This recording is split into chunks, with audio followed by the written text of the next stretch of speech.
The sounds of Phnom Penh, Cambodia, coming at you live on the B-hole number 12. That's my cheesy radio guy's voice.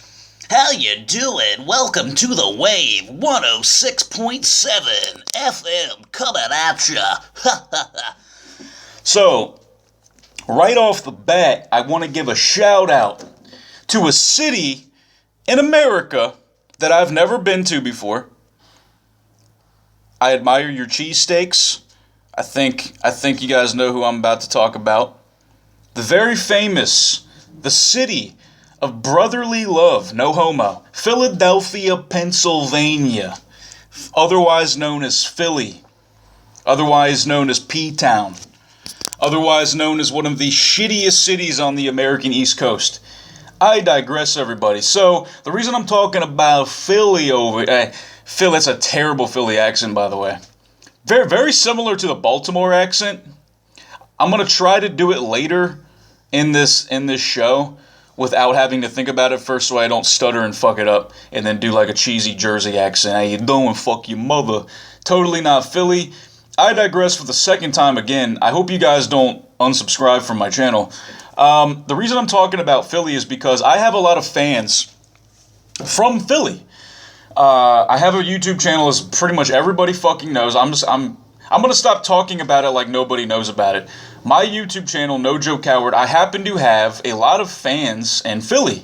I get regular emails, as you all know. I get maybe in 1 week I get on average maybe like 50 emails.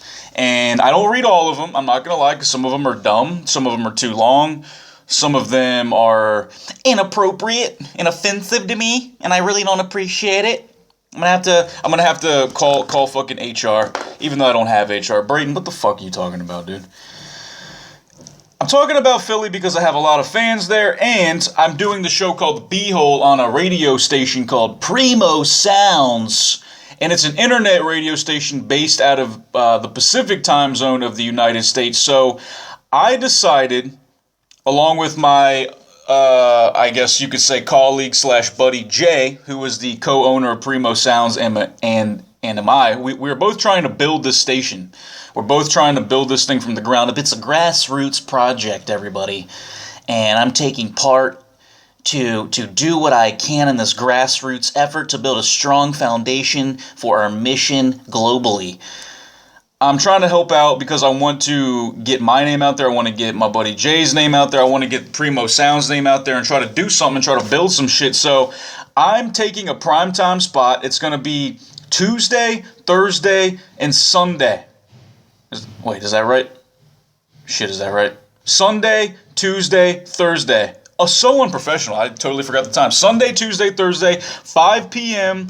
to 7 p.m. Eastern Time, Philadelphia, Pennsylvania time, for all my East Coast fans, for all my Philly fans. So I appreciate you guys supporting my channel, No Joke Coward. I'm sure I have some listeners right now that are in Philly that are from this. A shout out to all my Philly fans. I've never been to your city. If I ever come back to the States, I'm definitely not going to go to Philly because it's a shitty place. That's what I've heard. No, I'm kidding. Listen, if I can go to Baltimore, I can go to Philly, right? And, yeah, that'd be actually pretty sweet to go to Philly. And honestly, I know it sounds hokey as fuck, but dude, I want to go to the most bomb-ass cheesesteak place, and I just want to eat to the point to where I might need a wheelchair. I love steak and cheese sandwiches, and unfortunately, they're pretty hard to come by out here. Like, they are here in Cambodia, don't get me wrong, there are some steak and cheese imitations. There's people that try to take bread, steak, and they don't even put onions and fucking peppers in it like a legit Philadelphian does. Sorry guys if I said that wrong. Is that Philadelphian? Philadelphite?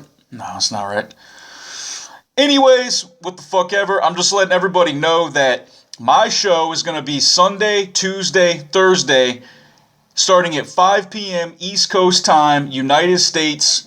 And it's obviously live, and it's going to be everywhere in the world, so no matter where you are. And obviously you're wondering, well, how do I get on this?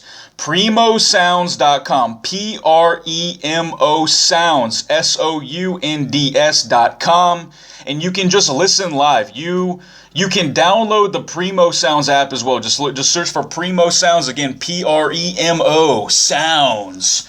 Download the app or listen live on primosounds.com. Check me out, share, tell everybody about it. I'm trying to get famous as fuck. I digress for the third time, I think. You know who I really like out of Philly? That this guy I came across. This dude, his name is, his YouTube name is Ed Bassmaster. And apparently this guy's like a pretty big deal. Like, he's very popular on YouTube. And I discovered him a few months ago. And I don't normally go for the prank videos. Like, there's Twins TV, and there's what is that guy, Jack Vale. Don't get me wrong. Like, these guys do funny shit, but something about Ed Bassmaster, I guess the way he does different characters. My favorite character he does is the hacker. He'll this guy. So Ed Bassmaster is basically this. For those of you who don't know, I'm sure if you're from Philly, you might know who the guy is, or if you're just watch prank shit on YouTube, I guess. But he's this dude from Philly, this white guy, I guess, and he's got like a bald head, he's got a little scruff, and he'll play these characters. And my favorite character he does is this guy called the Hacker, where he'll wear like this long ass, like gray, like redneck hair with a camo hat. He'll be smoking a cigarette. Well, he won't actually even be smoking it. He'll have like a loose flannel on, baggy jeans with like fucking Walmart shoes with a beer gut. I mean, he just looks like a fucking reject, from the trailer park. Like the trailer park of the trailer park wouldn't even accept him. And he just goes around like asking, he'll go around like asking where's the bus stop or whatever. And he'll just be like, you guys know where I can find the Kmart down there? You guys help me find the way. And he'll just do that, and it cracks me up so fucking much. And it's so funny how people, not all the time, but typically people in that situation, they don't react in like a real way. They're just like, the Kmart is 100 meters down the street. Well, I guess it's America. It'd be 100 yards down the street. You can take a left. Sir, you should see a doctor. It's just, I don't know. Like if a dude came up like that to me and started yakking and fucking hacking and yakking and blah, and all that type of shit, I would back up and I'd be like, dude, get the fuck away from me. I mean, like, I would help him from a distance, I guess. So I don't know. Like, you watch these news blooper fails, and I watched this thing yesterday, and this guy said fuck on accident. He meant to say duck or truck or some bullshit, and he said fuck, and then like the co-anchor and the weatherman were being so, I mean, yeah, he said fuck, I get it, they have like FCC standards, like, language standards or whatever, and you can't say fuck, of course, but like, they were so immature in high school about it. Like, they were just covering their mouths while the guy's face was red as fuck, and he was trying to like, he started speaking like 3 times faster, like trying to get to commercial break to like catch his breath or whatever, and like go sit in the corner in the dark. And then the fucking co-anchor was just like, what did you say? Oh my god, what did you say? Oh, gee. It's just like, fuck you, bitch. Yeah, I said fuck. Dude, I could never be a news anchor. I couldn't be so fake, man. I couldn't be so fake. And the fucking weatherman, when they cut to the weatherman, they're like, I think we're gonna have to call HR, Jack. And HR is human resources, which is like who you call if somebody sexually harasses you or if someone's being inappropriate on the work field or whatever bullshit. Like, grow the fuck up. I'm having my coffee. It was even this one news anchor. I think she was this pretty sexy-ass black chick in Alaska. I'm pretty sure it was Alaska, and she quit on live air. She quit on air. I totally, again, I forget what she said. You guys can leave it in the comment section, but I'm sure you guys know where she just quit on air because she was tired of the fakeness. She was tired of, acting like she believed in something she didn't, I suppose, and wanted to publicly stand for what she represented and believed in. And I fucking respect that shit, so that's why I got in so much trouble in high school, man. I mean, I've always kind of had like that rebel attitude. In high school, so I used to get bullied a lot.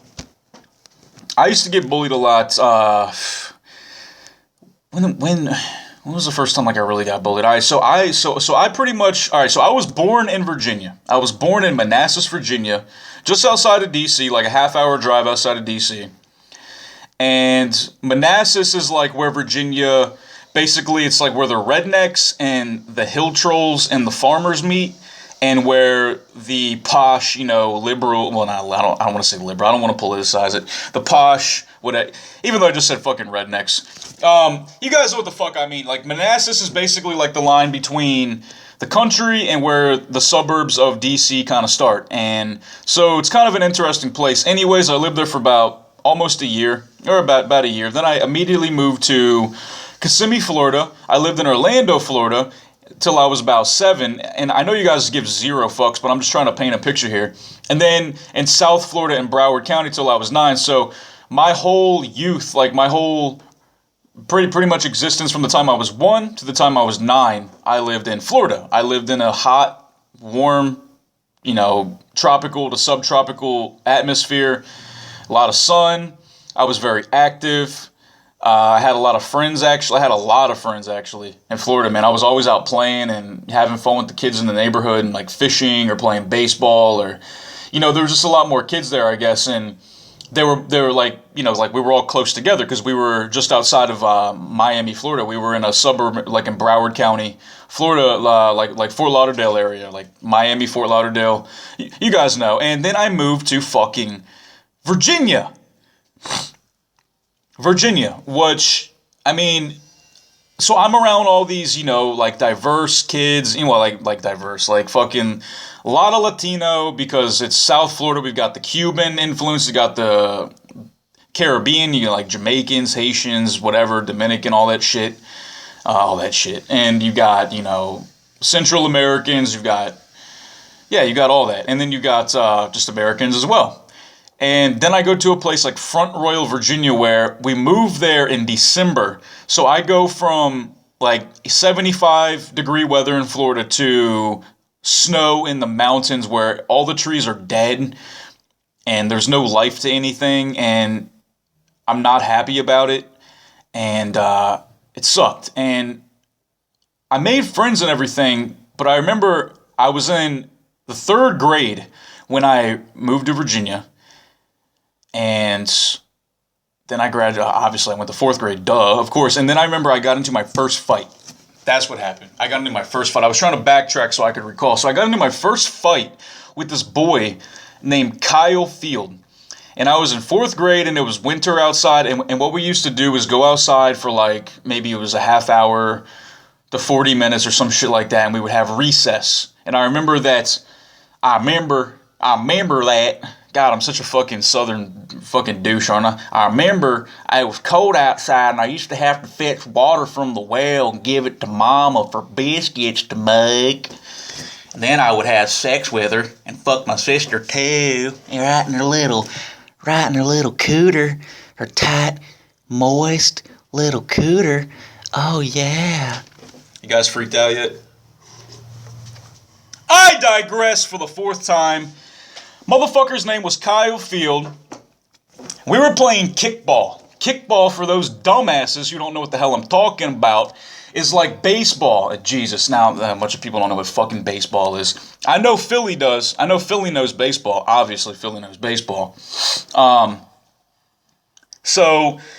kickball is a game where, like, it's pretty much like a baseball setup, or maybe cricket, possibly. I don't really know cricket, but it's like you've got a pitcher, okay, and you throw it to the kicker, and then you kick the ball, and then you've got 3 bases, and then you want to run to first, second, third, and then score a home run. It's just like baseball, except you're kicking a big rubber ball. And if you guys don't understand, then fucking look it up on YouTube or Wikipedia or whatever bullshit. Anyways,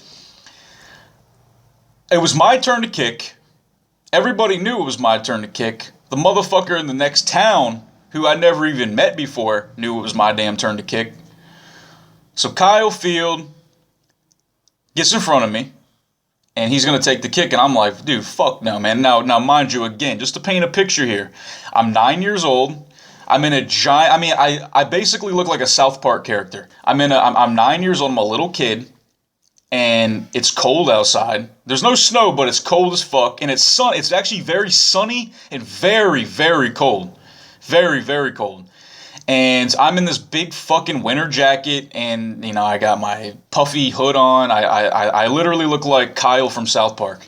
And he takes, and like we're both dressed like that. And this kid Kyle Fielding, like he's a white kid. He's got like really like bright blonde hair, kind of like a bowl cut. Very, very, and the reason that kids were intimidated by him is not because he was like necessarily like a big kid. It's because he was mean. He was mean, and he would always fight you. Like he would always hit you or shove you or punch you in the face. Like even in 4th grade, this kid was fucked up. But I'm gonna get to that in a minute. And he was very ripped. Like he was muscular. Like no other kids in school were cut like him. Like when he would go in gym class and like he would do pull-ups, like he could do like 30 pull-ups, this kid. And like he wasn't big. He was short, skinny, but he was like ripped, and everybody was like scared of him, basically. He was intimidating. And he was, especially at fucking 4th grade. Obviously over time, it kind of that shit kind of grew old. And so I'm like, dude, that's my kick now, and he's not having it. And then I kind of push him out of the way, and the guy rolls the ball towards me, and then I try to get in front of him to take the kick, and he pushes me on the ground. I get back up and I swing, and I didn't know what the fuck I was doing, dude. I was just mad, and I wanted to hurt him, of course, and so I start swinging, and then he blocks. Like this kid knew how to fight too, and he fucking took me down. And he got on top of me and started like hammer fisting me, but I was just blocking everything. Like nothing landed on my face. It was just he got on top of me. He started hitting me. He started like kind of roughing me up. And then the teachers broke it up. So then he remains my enemy pretty much until his fate catches up with him. So I remember that I moved to a different neighborhood in Front Royal, Virginia. So I moved from a small little neighborhood in bumfuck Front Royal to a small little neighborhood in bumfuck Front Royal on a mountain. So now I'm on a mountain. Literally a mountain. Like I'm on the top of a mountain. It's called Lakefront Royal. It's on Route 522, Warren County, Virginia. Y'all motherfuckers can look it up. And when we used to snow up there, we were on the mountain. Like you were fucked. If you didn't stock up for a few days at least, because on the mountain, man, like, it doesn't matter how much gravel you put down. It doesn't matter if you chain up your tires. It doesn't matter if you have 4-wheel drive. If you're going down the mountain against your will, then that's what's going to happen. And it happened, man. I don't know of anybody that was killed, but I knew of people on the mountain who, like, fucked up their truck or fucked up their car and had to get it pulled out with a winch and shit, but had to wait until the ice melted. So, I mean, yeah, dude, there were some fucking weird accidents up there, of course, but okay, so this kid Kyle Field lived in this neighborhood, Lakefront Royal, unbeknownst to me. So he was my enemy. He was my school bully for like 2 years after we got in that little fight on the kickball field. And then I'm in the 6th grade now. I'm in middle school, and I moved to this same neighborhood, so I have to wait at the bus stop with this motherfucker. So what I used to do is my mom used to either drive me down to the bottom of the mountain, which was like a good, 10-minute drive, like a legit 10 minutes just down the mountain. That's not into town. The mountain wasn't even close to town. Anyways, so I'm just trying to paint a picture. Like I was in a pretty rural area, man. Like there wasn't much around there at all. I mean, the closest town was Front Royal, and it was 15,000 people, at least at the time. Now it might be a little more. Sip my coffee. Oh my god, delicious. Anyways, one day, actually, the second day I lived there. Okay, so I moved there to Lakefront Royal, and I'm in the 6th grade, right? By the way, in 6th grade, I won vice president of the Student Government Association. Student Government Association. I could talk about that in a second, man. It was actually a pretty good story. That was actually pretty awesome. VP. So I moved to Lakefront Royal. And I didn't know that this boy Kyle Field lived at the bus stop. Like, I didn't know that he was there, so obviously he was at the bus stop every day.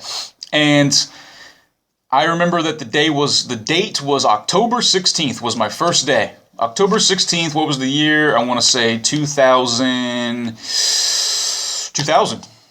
Yeah, it would have been October 16th, 2000. It was right the year before September 11th, I remember that. And I went down to the bus stop and he started bullying me. I forget exactly what happened. He was just like cussing me out. He was calling me a bitch. And I remember that we would throw the football, the American football around, fuck soccer. And, you know, he would throw it at me like all hard and shit. Or he would like come and intercept it and push. I mean, he I was scared to fight him. I'm not going to lie. At the time I was scared. And the next, so that night, I'm so upset. I didn't really tell my dad or my mom. I'm so upset. I'm like, fuck, I have to go to the bus stop in the morning and deal with this shit. Damn it. And so I had a little pocket knife.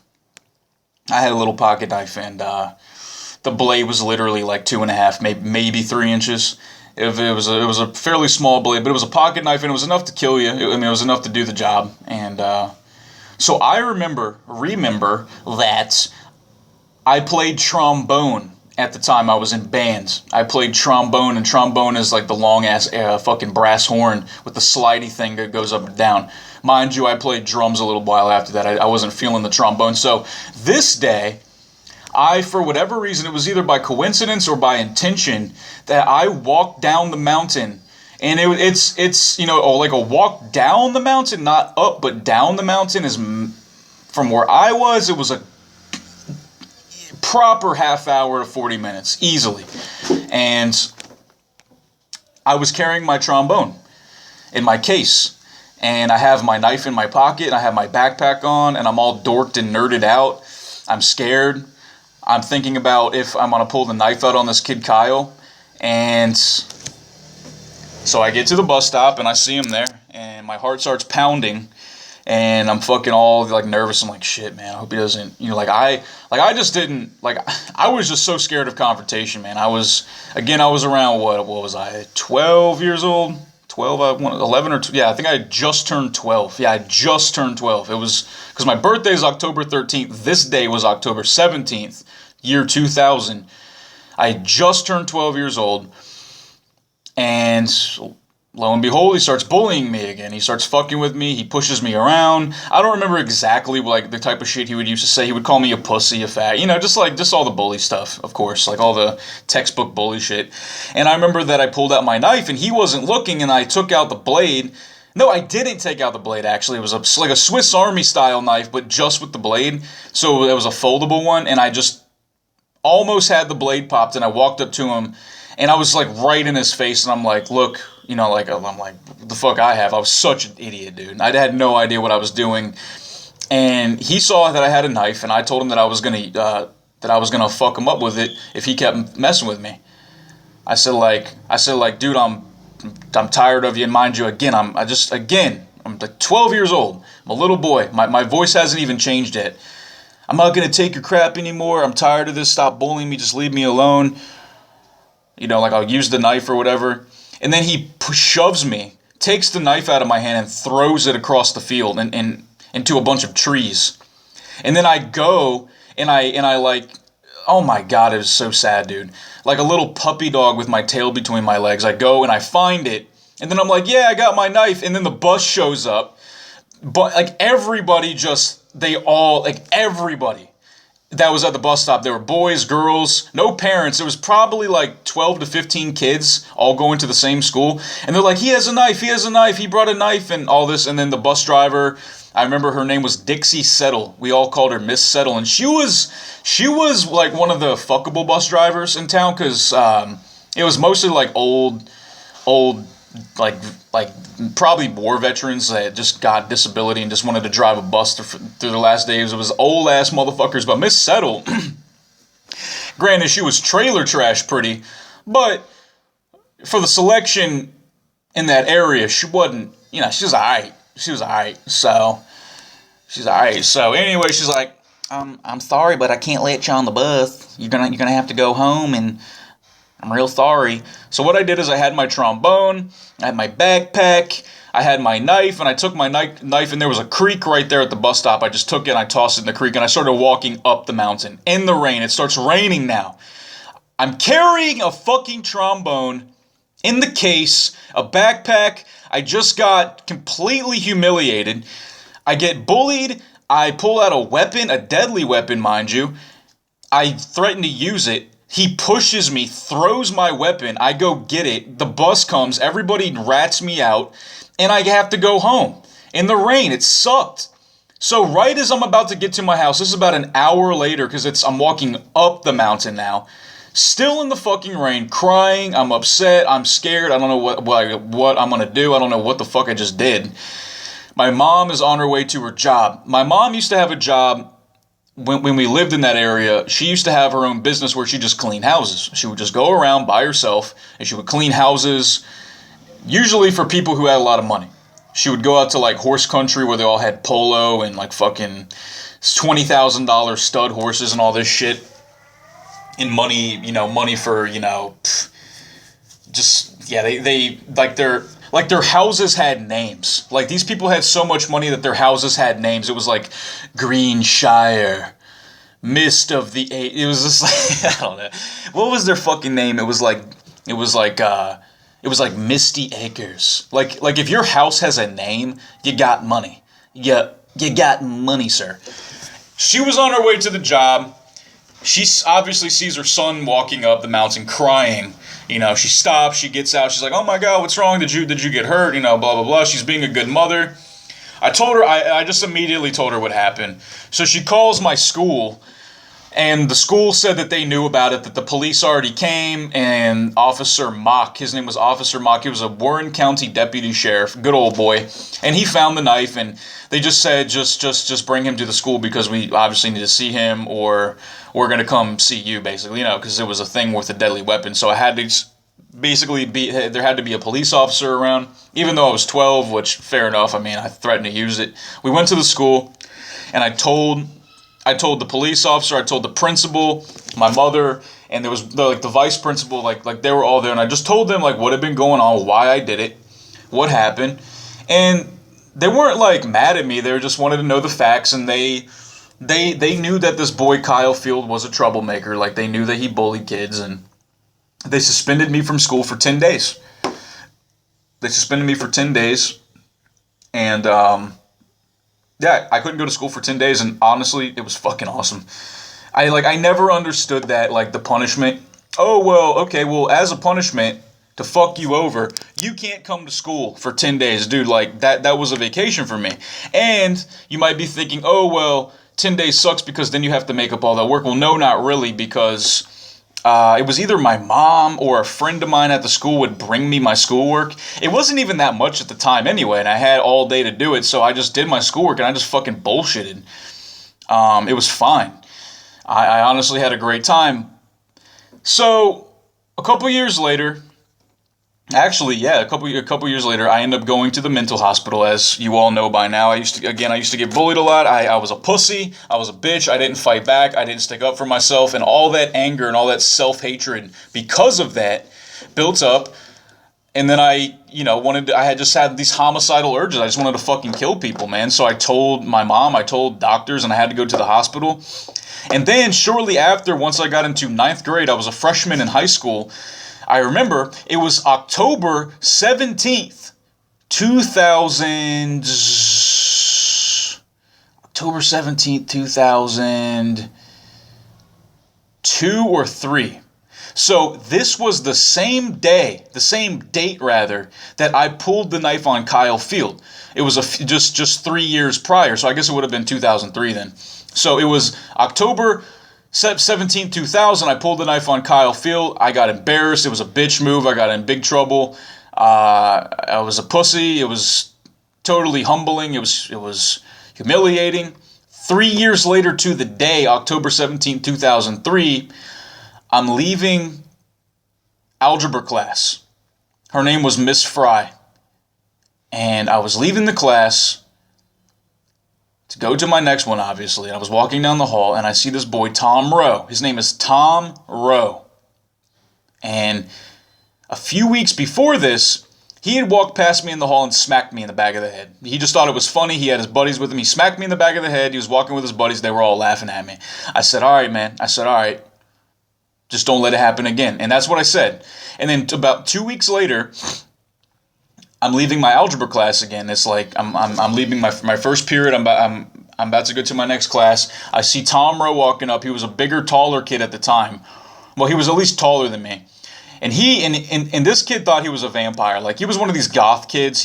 Whatever, vampire, goth, whatever. And he would always wear the black trench coat. He would subscribe to the black metal fashion, like Dimmu Borgir, Cradle of Filth type fashion, which is fair enough. And at a time, I even emulated him when we were friends before.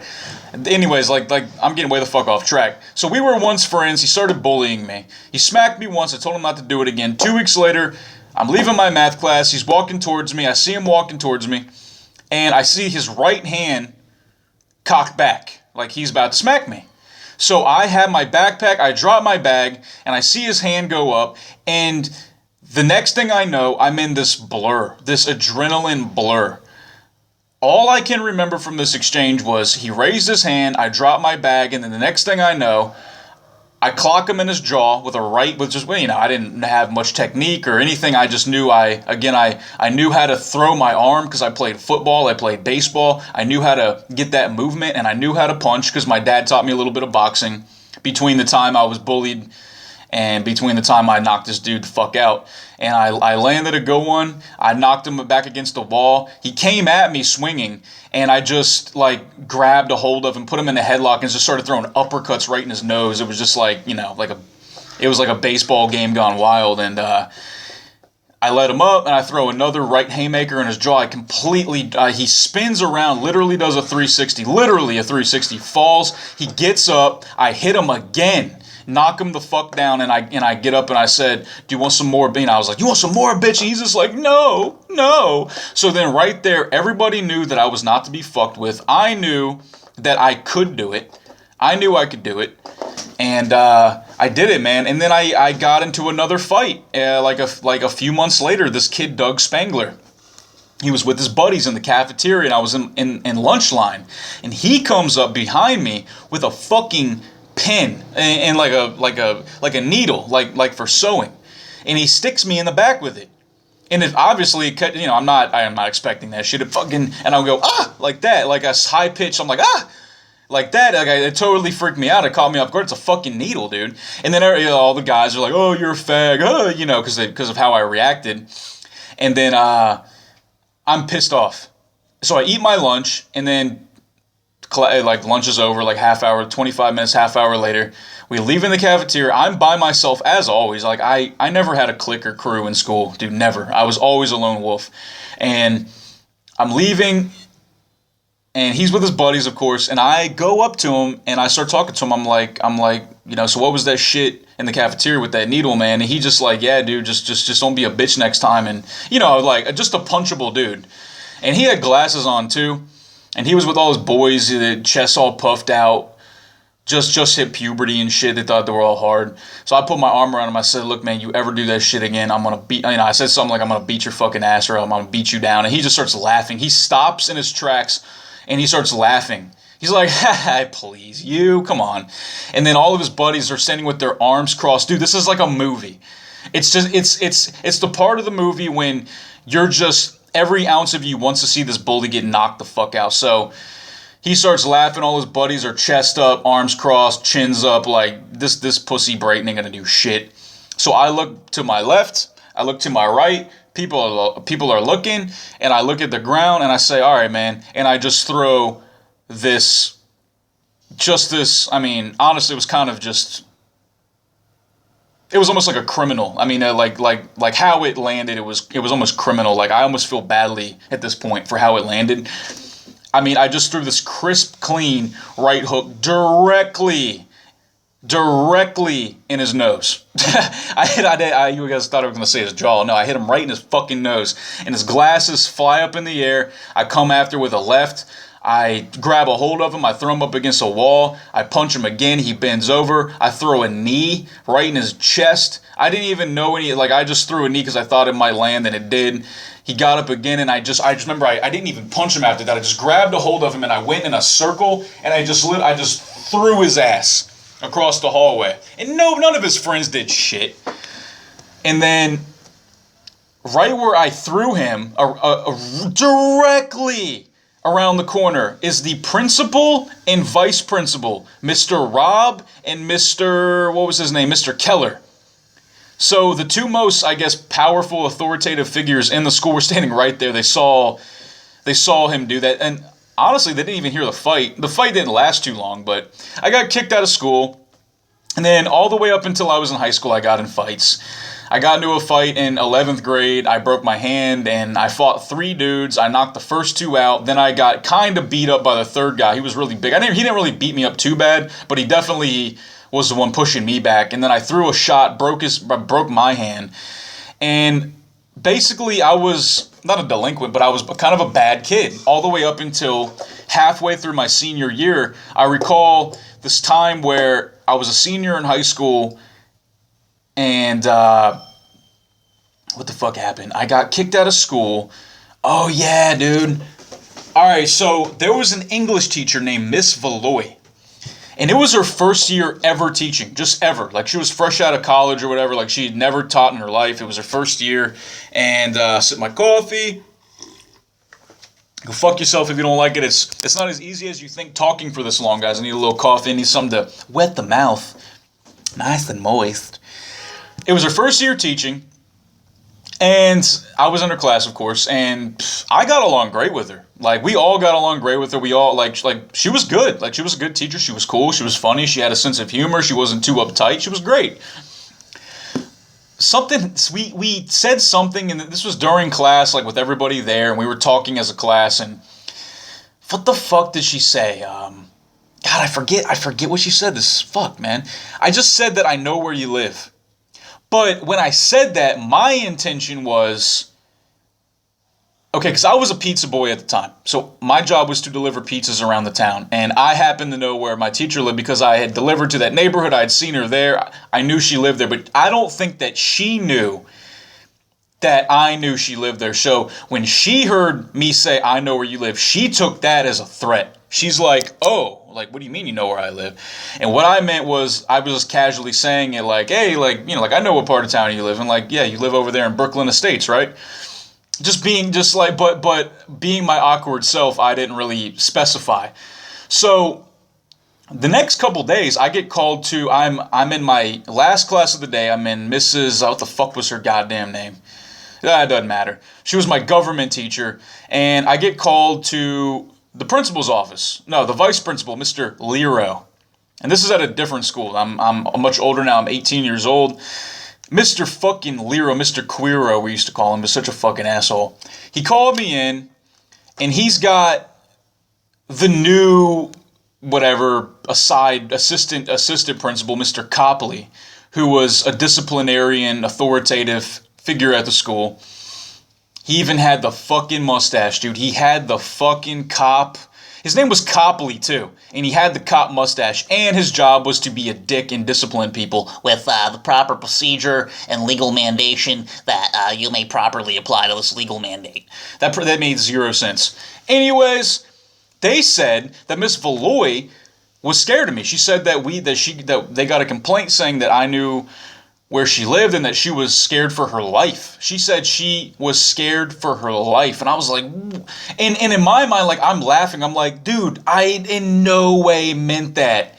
Like, I'm going to go to her house and try to do this. Like, I just know where she lives. What the fuck? Like, who cares? Like, I knew where the principal lived. I delivered pizzas to his house already. Like, what the fuck? So he says, well, what we're going to have to do, according to code 1.535 minus C division X46, gonna have to suspend you 2 days out of school, sir. And I was cool with the suspension. Like, I didn't care that I couldn't go to school for 2 days. I was thinking, all right, whatever, no school for 2 days, fine. I was pissed off because of the principal. And when I say principal, I mean just the fact that there was a misunderstanding. And obviously I was pissed off at him too. I never liked his ass.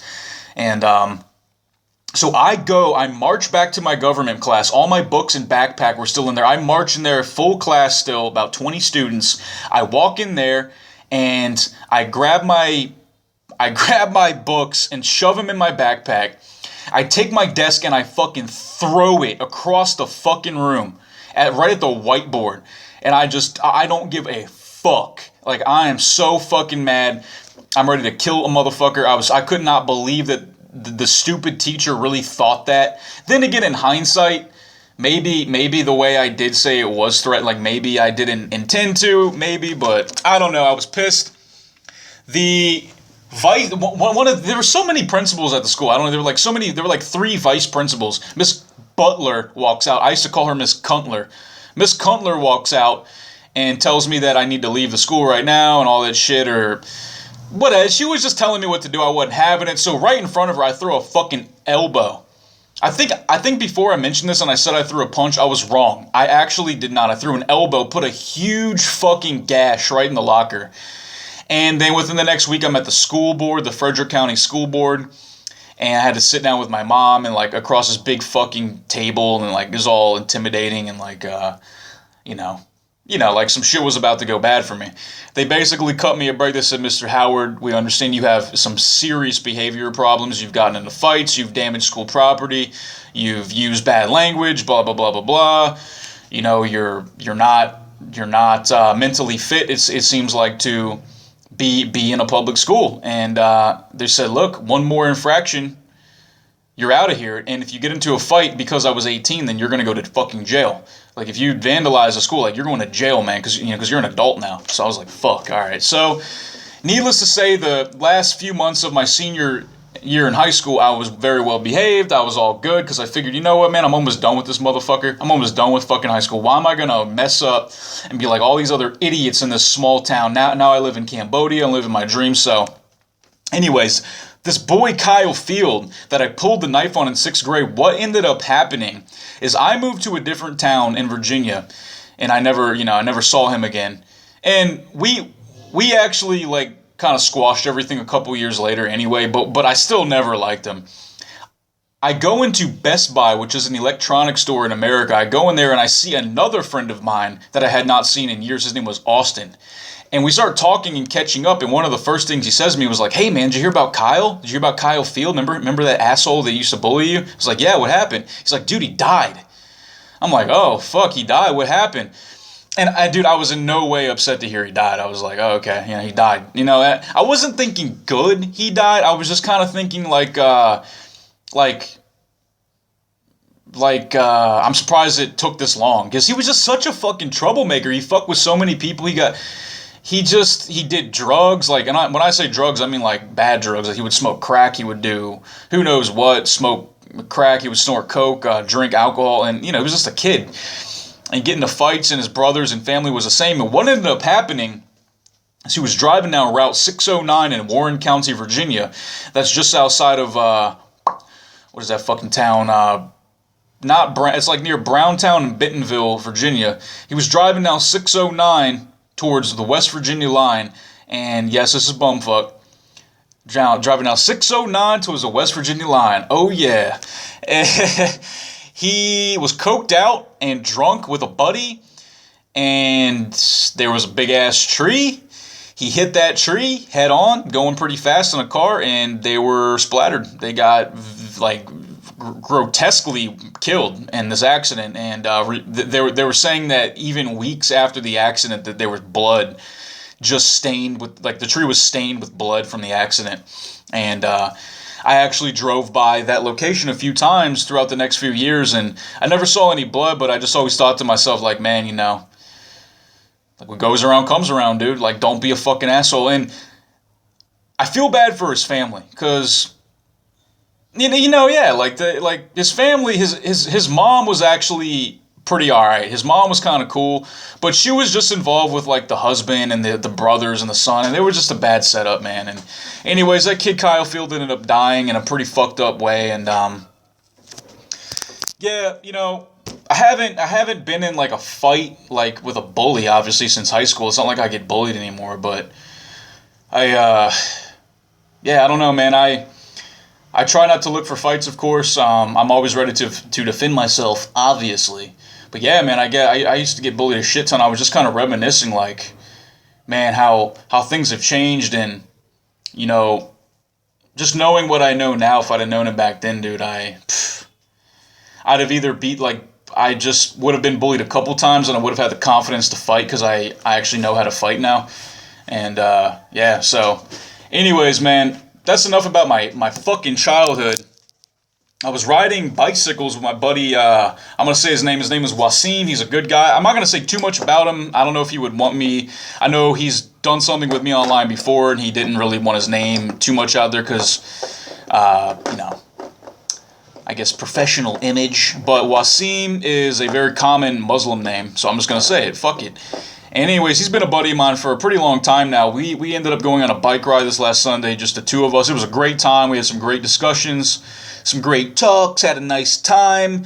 And he is a big, I guess you could say, like, supporter of the psychedelic movement, like with psychedelic research. You know, he actually taught me about this organization called MAPS, and it's MAPS, and I forget exactly what it is, but it's about microdosing psychedelics and basically just doing research on it, just allowing there to even be research in the first place, and more people coming out. There's another organization online called Symposia.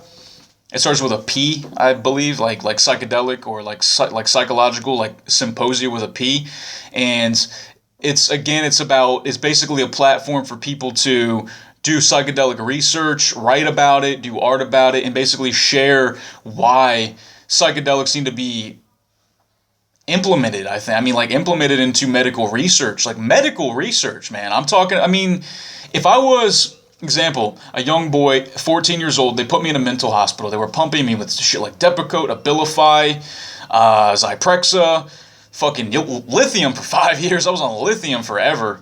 Wellbutrin, you name it, I did it. ABC, 1, 2, 3, all that bullshit. And I feel like, what if they would have given me acid?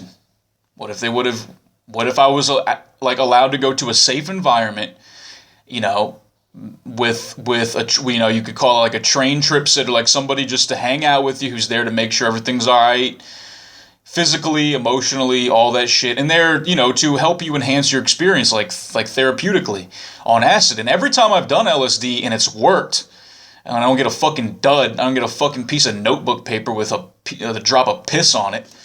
And it's happened to me many times here in Cambodia. But when it does work, and it has before, the one common theme I have with LSD is that, and as corny as it sounds, it all falls back to this. It all falls back to everything is togetherness. Like everything is connected. There is no space in between. Everything is connected, whether it's a person, their words, my fucking dresser, the fan in my room, anything, man. It's all connected. All stories are one. And knowing this one single truth, the ultimate truth, that everything is nothing and nothing is everything. It's all the same shit. We're all one. We're all connected. As corny as it may sound, crystal power coming at you.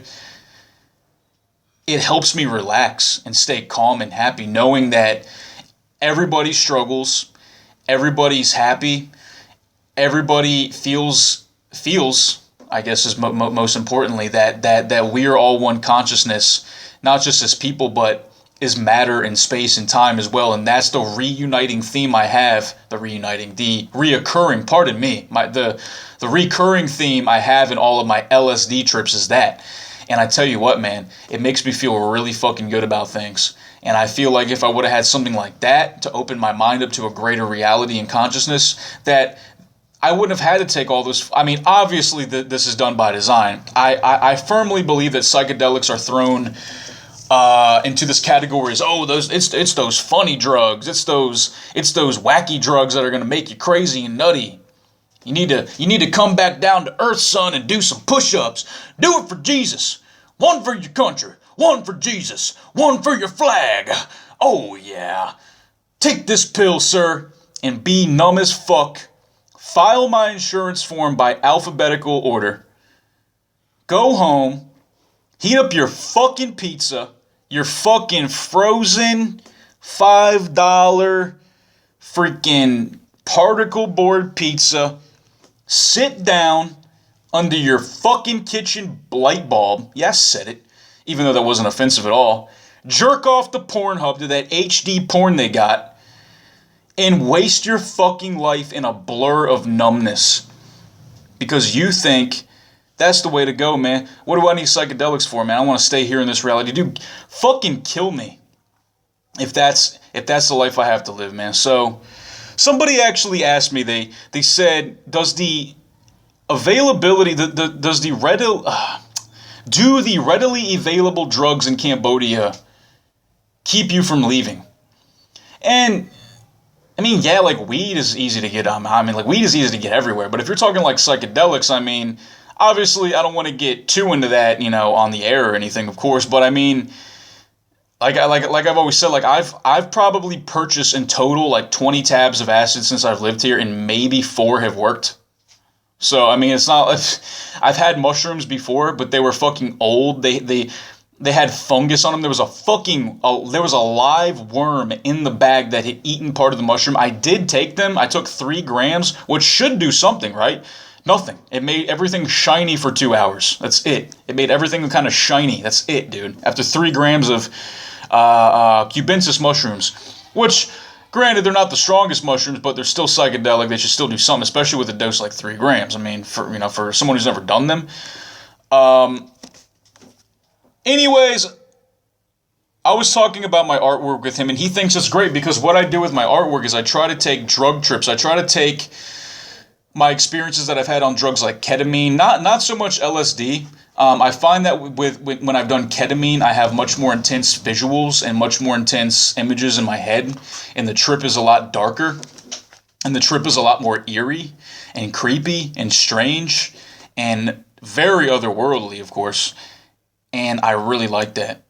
I really, really enjoy it. And I try to take that and put it on the canvas, because what I used to do before I ever tried psychedelics is I would ask people, I'd be like, oh, so what's it do to you? What's it make you feel like? What is tripping like? Well, now that I know what tripping's like on different types of drugs, but obviously the main theme to tripping is dissociation, is taking you away from the reality as you know it. Like whether it's ketamine or whether it's acid or whatever, you're still dissociated from reality. Like if you're on Molly, you might be standing in the fucking corner tweaking with your, like, grinding your teeth into powder from grinding your jaw so much. Your fucking neck vein is bulging out of your neck. You're sweating. You have veins coming out of your forehead. It looks like all the rivers in the world on your forehead and fucking veins.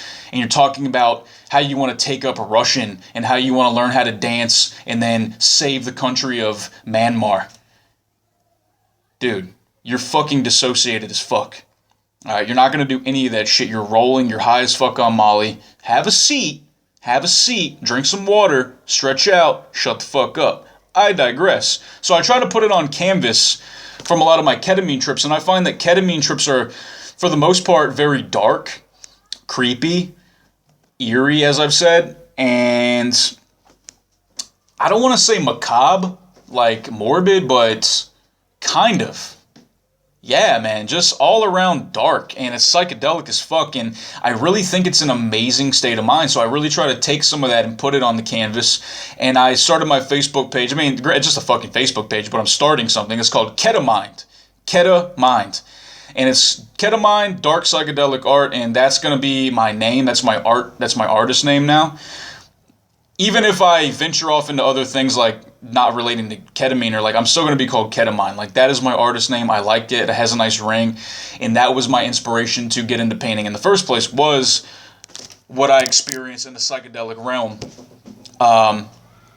Yeah, so definitely check it out on Facebook, Ketamind, Ketamind. Shout out to my buddy Wasim, always a good guy. I'm going to talk real quick about the last fight, and then I'm going to get to an email, and I'm going to wrap this motherfucker up. Let me sip my coffee again. You guys need to have some coffee while you're listening to my show. So, BJ Penn versus Yair Rodriguez. Now, I talked about this in the last couple episodes, I think. I thought that Yair would win, simply because, and not because he's the tougher guy, just because he's the younger, more athletic, more diverse. He's a better striker. He's a better, I don't know, maybe not grappler, but he's just more explosive. He's faster. He's in way better shape. He's more tricky. He just does way crazier shit than BJ Penn. Yair Rodriguez comes from like a taekwondo, I guess more like a karate, basically he's a fucking great kicker. His kicks He is a kicking-oriented striking base. Like, his striking base is based off kicking for the most part. And he can box, too. He can throw amazing punches. He throws great spinning techniques. Like, he's a great all-around fighter, man. He's so fun to watch because he's so wild and borderline reckless, but it works for him, at least thus far. And he fucking destroyed BJ Penn. He destroyed BJ Penn. I mean, I think BJ Penn might have landed a right hand. I think he got a takedown in the first round, but once he already started coming out with those kicks and just landing them and landing them and landing them and landing them, man, BJ Penn, by the second round, you saw what happened. And 5 seconds into the second round, he got dropped and rocked by Yair Rodriguez, a left hook, and then just got ground and pounded, and I think it was Big John stopped it. Yeah, I mean, if that's not the end of a career, I don't know what is, man. I mean, Yair Rodriguez, goddammit, looked absolutely flawless. So I want to see him fight some better competition now. His fight before was who? It was Alex Caceres. And now, granted, he's only had one knockout. It was against Andre Fili with a double, or no, fucking, what was it, like a flying roundhouse or double roundhouse? Anyways, and then he fought Alex Caceres. He won by decision. So I think if Yair Rodriguez wants to stay, well, I mean, he's obviously got a job with the UFC. I mean, especially after this. Jesus, he just beat a legend in MMA. He beat arguably one of the most famous, most well-known MMA fighters of all time. Just murked him. I mean, made it look easy, in fact, to be honest. I mean, I felt like I could go in there and whip BJ Penn's ass. Even though that would never fucking happen, of course. But, and guys, let's just keep it real. BJ Penn is older. He's not what he was, man. And not just that, the competition isn't what it was, all right? Sean, he used to beat guys' ass like Cal Uno, Sean Shirk, Matt Hughes, and then he fights a guy like Yair Rodriguez, who is a new breed. And it showed. And Yair Rodriguez, I look forward to his next fight. I'm trying to think who would be a good matchup for him, because he's 145. He just beat Alex Caceres. He just beat BJ Penn. Who should he fight next? What do y'all think? You guys can leave in the comment section on YouTube, or just say it out loud. I'd like to see him fight. Maybe him and Jeremy Stephens would be good. I honestly think that he would beat Jeremy Stephens too. I mean, I think he, as long as he could avoid Jeremy Stephens' power right hand, I think he could fuck him up. Because you see what kind of problems Jeremy Stephens had against Donald Cerrone. Donald Cerrone is taller, lankier. He's a longer, taller guy. He has a kicking orient. I mean, granted, he's got good hands too, but Donald Cerrone throws a lot of kicks as well, and they're great kicks. And Jeremy Stephens couldn't really touch Donald Cerrone, so Yair Rodriguez, I think, is a bit taller than Stephens, a bit longer, taller. Now, I'm not saying Stephens won't win. I'm just saying that I think that this kid Yair, man, could potentially be champion material. I mean, I think he's got the attitude, he's got the movement, he's got the balls. I mean, like, look at how he fights guys. So I'm definitely excited to see him fight again. BJ Penn, yeah, I think we all can agree after seeing that he's done. And I think that he took a lot of head damage in that fight, and he got kicked in the head a lot, even though he blocked it with his hand. I don't know if you guys have ever been kicked in the head before. I've been head kicked. I've been proper head kicked by somebody, by a grown man. Broke my jaw.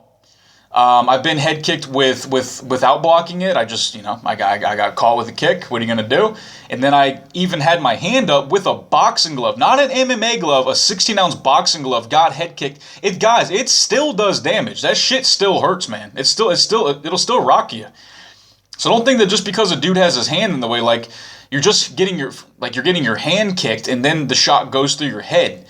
BJ Penn has taken a lot of head damage, and mind you, the last few fights he had before his comeback against Yair was who? What was it? Nick Diaz, which he got destroyed by Nick Diaz. He just got boxed the fuck up.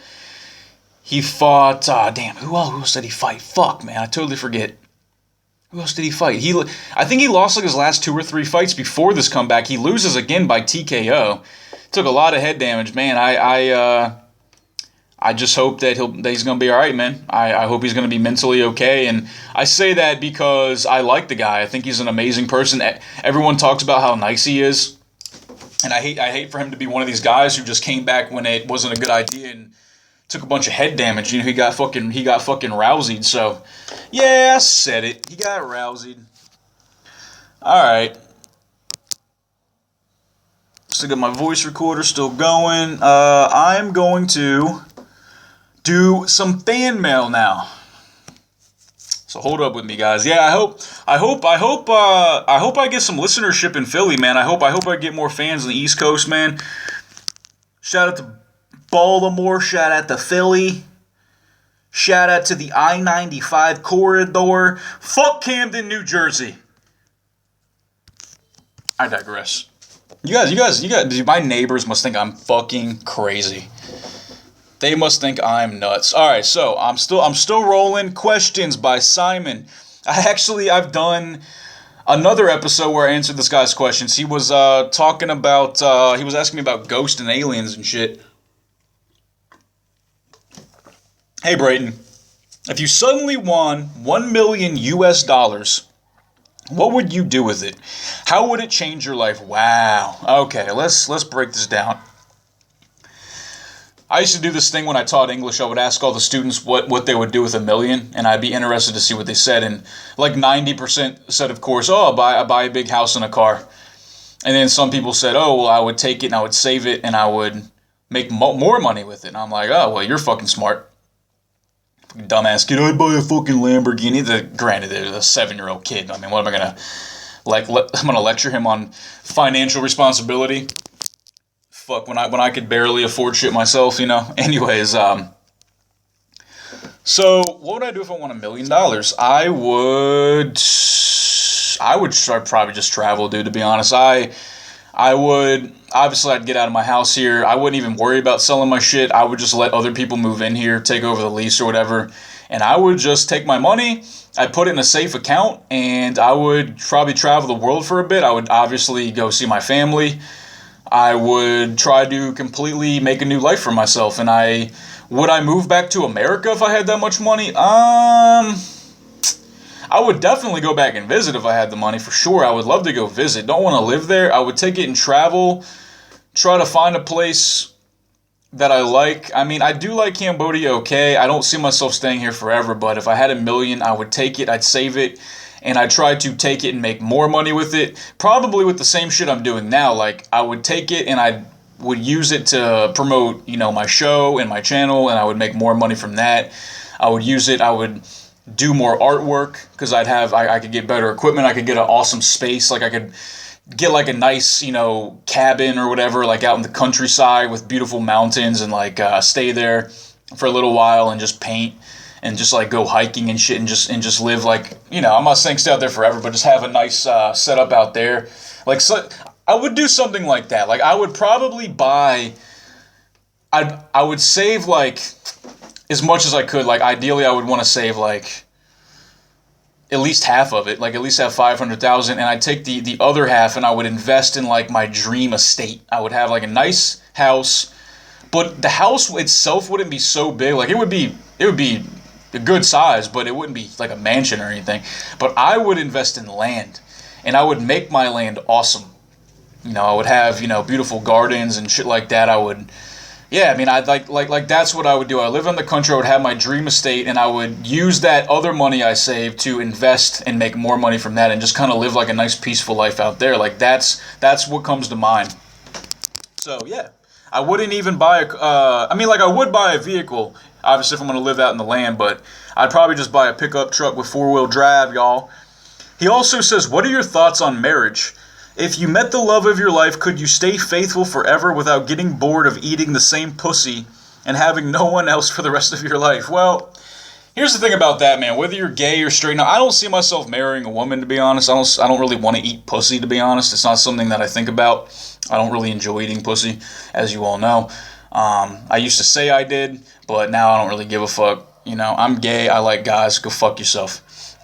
And when I say I like guys, don't misunderstand me. I don't like big fucking hairy dudes like and shit like that, alright? I give the dick. Anyways, I digress. I used to be engaged. I was almost going to be married to a woman. She never let me eat her pussy, but let me just put it to you guys like this. no matter who you're with, gay, straight, whether you have your fantasy lover, no matter who it is, you're going to get tired of them. I don't give a fuck. Like, you can have the hottest person you've always fantasized about. You can have them there. After a while, I'm not saying you're going to stop liking them, but you're always going to want, you're always going to think about the other person. Me or like somebody else rather. Like, dude, it's going to happen. It's totally natural. Like, if I got married to a woman and she occasionally fantasized about another man while I was having sex with her, like, I don't want to know about it. To be straight up, I don't want to know about it. But if that's what it takes her, if sometimes she has to fantasize a bit to come or to enjoy herself, because let's just be honest, I mean, after a while, having sex with me, like, I'm not saying that I'm not a good lay, that's not what I'm trying to say, but like, I can accept the fact that, you know, I'm just a person, and somebody might not want to, might get tired of having sex with me after years and years of it. And I'm the same way. I think we all are, guys, right? I mean, I'm not saying that you wouldn't enjoy having sex with your wife, or she wouldn't enjoy having sex with me or whatever, but I'm just saying that I think it's natural to think about other people. Like, when I've had sex with any of my girlfriends in the past, sometimes I think about them, and sometimes I think about a girl I went to high school with. Sometimes I think about banging a fucking ladyboy or whatever, and I'm fucking a girl. And just whatever it takes to get you there. And so I think to answer your question, Simon, and for anybody out there listening who's wondering, I mean, again, I don't think it matters who you're with. I think that you might get bored, that you want variety no matter who you're with. So but I also think that if you make a commitment with somebody to be monogamous, that you should be, and find ways to spice it up. I don't know. I don't want to get married. I don't want to get married to a woman. Like, with a pussy, I don't really, it's not something that really interests me at this point. I don't really, especially I don't want kids at all. Jesus. He also says, what are your top favorite movies / scenes, and who are your favorite stand-up comedians? He also goes on, God damn, you ask a lot of questions, dude. Shit. Can you go on to talk about Cyborg from the UFC? Who are my favorite movies? I don't know. I will tell you this. Last movie to make me cry. Frontera. Starring Ed Harris and who the fuck else was the guy's name? Fuck. Michael Pena. Michael Pena's in it. Good movie. Made me cry a couple times. Long time ago. Favorite stand-up comedians? Just off the top of my head, I mean, I have a lot, but off the top of my head, of course, I like Bill Burr. I like, who the fuck else do I like? I like a lot of black comedians. I mean, what's a black guy I like? Who the fuck is that guy? I cannot believe I can't think of his name. Dude, I honestly haven't listened to stand-up comedy in a while. That's why I can't remember any motherfucker's name. You know what? Who gives a fuck? Doesn't matter. I don't even want to answer that question. Cyborg from the UFC. Yeah, basically, Cyborg is this lady who, clearly is chemically enhanced, but also naturally muscular too. She is a female fighter, and she's been around forever, but she normally doesn't fight in the UFC because the UFC doesn't have a weight class that is big enough for her, and the time she has, she's won a couple by decision, or no, she's actually won them all, I think, by TKO, but I guess they just can't find enough competition for her. And she was also offered a couple of fights. Apparently, Dana White offered her a couple of fights at 145, and she turned them both down because she has, I guess, has such a hard time making weight. I personally, of course, I'd love to see Cyborg fight. Who would she fight? I don't know. Rousey's out. I mean, the big fight for a while before was Cyborg versus Rousey, and I think we all know how that shit would go. I mean, you saw what Amanda Nunes did to her. Imagine what fucking Cyborg would do. Jesus, that would have been sad. I mean, that would have been like me beating up my grandmother. I mean, this would have been terrible. Criminal. So, I don't know, man. I mean, Cyborg has been offered the fight. She can't make weight.